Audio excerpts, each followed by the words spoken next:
你告诉我要解决什么问题啊？导致我又咳嗽。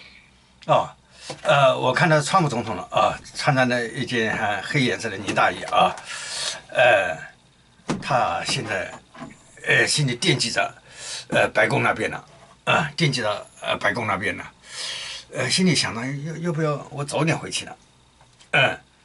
我要不要早点回去呢？哦，我一转身呢，对大臣说：“大臣呐，川普总统说想早点回去吧。”那大臣说：“好啊，让他早点回来嘛。”哦，然后我就对着川普总统的耳朵边说：“应该是你对他说啊，川普总统呢，白宫那边好像有点事情呢。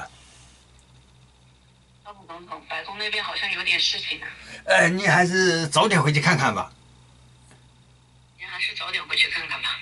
呀，好像那个川普总统总是听到耳朵边上叫他，早点回去啊，叫他早点回去以后，他其他的行程安排就不要了啊，那就早点回去了啊，那就早点回去了，好像准备安排的早点回去啊，准备安排的早点回去啊，是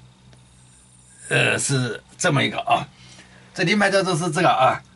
是美好愿望也好，如果能变成现实，那就更好了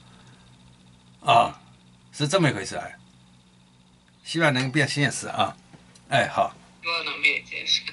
好，谢谢老师。好，那就这样啊，